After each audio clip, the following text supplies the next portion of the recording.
எப்படி ஃபுட்பால்ல real Madrid Barcelona இருக்காங்களோ, அதே மாரி ஐபிஎல்ல சிஎஸ்கே வெர்சஸ் எம்ஐன்னு சொல்லலாம். அதே மாரி சூப்பர் ஹீரோ ஃபிரான்சைஸ்ல 2 பேர் இருக்காங்க. அவங்க யார் தெரியுமா? Marvel and DC.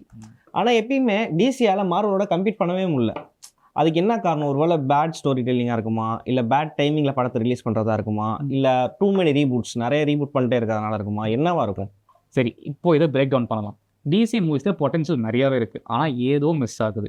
Superman, Batman, வண்டர்மன் மாதிரி மாசான சூப்பர் ஹீரோஸ் இருக்காங்க, ஆனாலும் ஸ்ட்ரகிள் பண்ணுறாங்க. ஏன்னு தெரியுமா?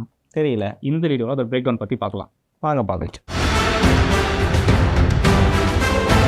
ஃபர்ஸ்ட் மேன் ஆஃப் ஸ்டீல் பற்றி பார்க்கலாம். ஜாக் ஸ்னைடர் டைரக்ஷனில் சூப்பர்மேனை டார்க் அண்ட் சீரியஸாக காட்ட ட்ரை பண்ணியிருப்பாங்க. ஹென்ரி கேவில் சூப்பராக தான் இருப்பார், இருந்தாலும் டோன் கொஞ்சம் ஓவராக சீரியஸ் ஆயிடுச்சு. ஆனால் இதுதான் சூப்பர்மேனா அப்படின்னு கேட்டால் எக்ஸாக்ட்லி, சூப்பர்மேன்னா ஒரு ஹோப் அண்ட் பாசிட்டிவிட்டிங்கிற ஃபீல் வரணும். ஆனால் இந்த படத்தில் என்னன்னா, பில்டிங் அடித்து உடச்சி கொலாப்ஸ் பண்ணிடுவானுங்க, மெட்ரோபாலிஸ் சிட்டி மொத்தமாக தரமட்டமாக்கிடுவானுங்க, பப்ளிக் நிறைய டேமேஜ் அப்படின்னு மொத்தமாக போயிடுச்சு படத்தில். ஆமாம், ஆனால் சூப்பர்மேன்னா உயிரை காப்பாற்றுவேன் நம்மளை பொறுத்த வரைக்கும். ஆனால் இந்த படம் முழுக்க உயிரை காப்பாற்றாமல் உயிரை எடுத்துகிட்டு மட்டும் தான் இருப்பார். நிறைய பில்டிங் டேமேஜ் பண்ணுறது நீயே சொன்னா, இந்த மாதிரி போயிட்டே தான் இருக்கும். அதனால நிறைய ஃபேன்ஸுக்கு கன்ஃபியூஸே ஆயிடுச்சு. சூப்பர்மேன்னா என்ன, ஹோப்போட மாடலா இல்லை அவர் என்னதுன்ற மாதிரி அவங்க கன்ஃபியூஸ் ஆகிட்டாங்க. கரெக்ட். அப்படியே மேன் ஆஃப் தி ஸ்டோரியை பேட்மேன் பிஓலேருந்து பார்த்தா அதுதான் பேட்மேன் சூப்பர்மேன் படம். இது அல்டிமேட் ஷோடான்னு நினச்சோம். ஏன்னா சின்ன வயசில் நான் பார்த்த சூப்பர் ஹீரோஸ் பேட்மேன் சூப்பர் ஒரே படத்தில், அதுவும் ஆப்போசிட்டாக இருக்காங்கன்னு நினைக்கும் போது ரொம்பவே எக்ஸைட்டடாக இருந்துச்சு. ஆனால் படம் எப்படி இருந்துச்சு?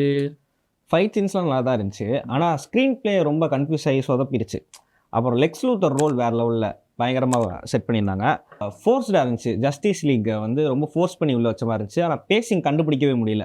திடீர்னு ஃபாஸ்ட்டாக போகுது, திடீர்னு ஸ்லோவாக போகுது, என்னடா அது அப்படின்னு குழம்பிடுச்சு. கரெக்ட் தான். ஆனால் இந்த படத்தில் ஒரு மேஜிக் வேர்டு இருக்குது, மார்த்தா. எந்த சூப்பர் படத்துலையாவது இன்டென்ஸாக சண்டை நடக்கும் போது ஒரு வார்த்தையை சொல்லி சண்டை நிப்பாட்டிடுவாங்களா? ஆனால் இதில் பண்ணுவான். என்னது புரியுது, பேட்மேனோட அம்மா பேர் வந்து மார்த்தா அப்படிங்கிறது புரியுது. இருந்தாலும் அந்த அந்த எமோஷனல் எலிமெண்ட்டுக்கும் அவங்க படத்தில் காமிச்ச அந்த சண்டை போடுற இந்த எலிமெண்ட்டுக்கும் சுத்தமாக செட்டே ஆகாத மாதிரி தான் இருந்துச்சு. பேட்மேன் வந்து ஒரு அல்டிமேட் ஸ்ட்ராட்டஜிஸ்ட்.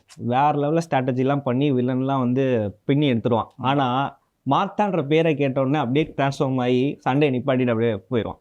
என்ன அது, இது ஒன்றும் புரியலை எங்களுக்கு.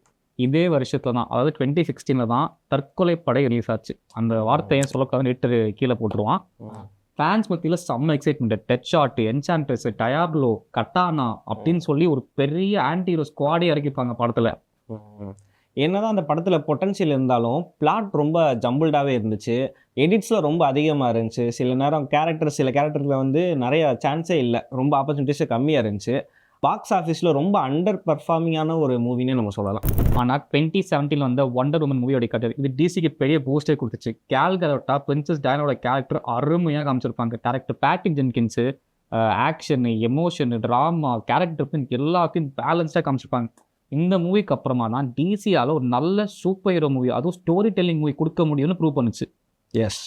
நெக்ஸ்ட்டு 2017 ரிலீஸ் ஆன ஜஸ்டிஸ் லீக் பற்றி பேசலாம். என்னதான் பொட்டன்ஷியல் நிறையா இருந்தாலும், எக்ஸ்பெக்டேஷன்ஸ் இருந்தாலும்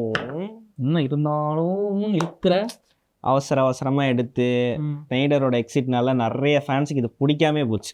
கரெக்ட். ஸ்னைடரோட விஷனை ஸ்டூடியோ சப்போர்ட் பண்ணல, டேரக்டர் சேஞ்சு, அதுக்கு எக்கச்சக்க ரீஷூட்னாலே ஃபைனலாக அந்த மூவி வந்து ஒரு சொதப்பல் மூவினே சொல்லிடலாம். ஸ்னைடருக்கு ரிலீஸ் ஆகிடுச்சு, ஃபேன்ஸும் ஹாப்பி ஆகிட்டாங்க. ஆனால் இங்கே என்ன பிரச்சனை தெரியுமா? Too late. ஸ்டார்டிங்கில் சொன்னால பேட் டைமிங்னு, அதான் இங்கேயும் பிரச்சனை. தியேட்டரில் படம் ரிலீஸ் ஆகி நேம் டேமேஜ் ஆகிடுச்சு. இப்போ பேட்ச் ஒர்க் போட்டு என்ன பிரயோஜனம்? நெக்ஸ்ட் 2018 அக்வாமேன் ரிலீஸ் ஆச்சு. First solo movie for Aquaman. இது டேரக்டர் யாருன்னு தெரியும்ல? தெரியுமே, James Wan. Conjuring 1, Conjuring 2, Fast and Furious and Saw அல்டிமேட்டான பாட்டெலாம் டேரக்ட் பண்ணவர் தானே அவர்.